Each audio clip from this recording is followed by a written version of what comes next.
नौजवानों के लिए सबक आमोज वाकया। इश्क। बनी इसराइल का एक कसाई अपने पड़ोसी की कनीज पर आशिक हो गया। इत्तेफाक से एक दिन कनीज को उसके मालिक ने दूसरे गांव किसी काम से भेजा। कस्साब को मौका मिल गया और वो भी उस कनीज के पीछे हो लिया। जब वो जंगल से गुजरी तो अचानक कस्साब ने सामने आकर उसे पकड़ लिया और उसे गुनाह पर आमादा करने लगा।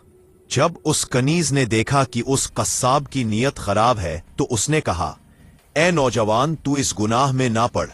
हकीकत यह है कि जितना तू मुझसे मोहब्बत करता है उससे कहीं ज्यादा मैं तेरी मोहब्बत में गिरफ्तार हूं, लेकिन मुझे अपने मालिक हकीकी अज़द वजल का खौफ इस गुनाह के इर्तिकाब से रोक रहा है।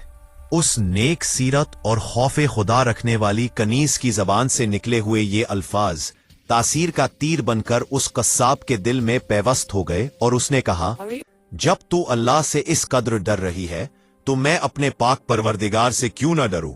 मैं भी तो उसी मालिक का बंदा हूं। जा, तू बेखौफ होकर चली जा।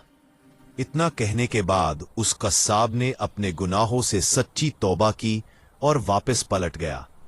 रास्ते में उसे शदीद प्यास महसूस हुई, लेकिन उस वीरान जंगल में कहीं पानी का दूर दूर तक कोई नामो निशान न था। करीब था कि गर्मी और प्यास की शिद्दत से उसका दम निकल जाए। इतने में उसे उस जमाने के नबी का एक कासिद मिला। जब उसने कस्साब की ये हालत देखी तो पूछा, तुझे क्या परेशानी है? कस्साब ने कहा, मुझे सख्त प्यास लगी है।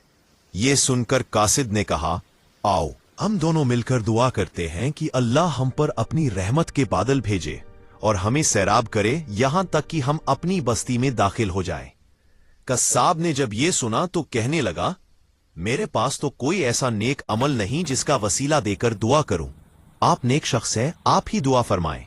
उस कासिद ने कहा, ठीक है मैं दुआ करता हूं, तुम आमीन कहना। फिर कासिद ने दुआ करना शुरू की और वो कस्साब आमीन कहता रहा।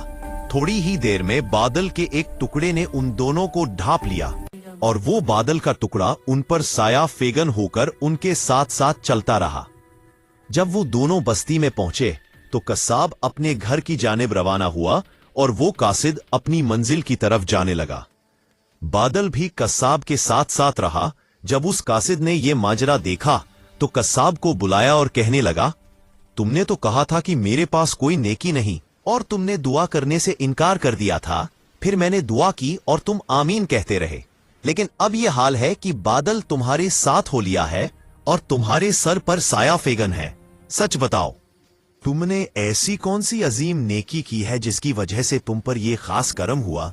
ये सुनकर कस्साब ने अपना सारा वाकया सुनाया। इस पर उस कासिद ने कहा, अल्लाह रब्बुल इज्जत की बारगाह में तौबा करने वालों का जो मकामो मर्तबा है वो दूसरे लोगों का नहीं। बेशक गुनाह सरजद होना इंसान होने की दलील है, मगर उन पर तौबा कर लेना मोमिन होने की निशानी है। एक आयत सादी। पी अगर ये वीडियो आपको पसंद आया तो लाइक, शेयर और कमेंट करना न भूलें। पी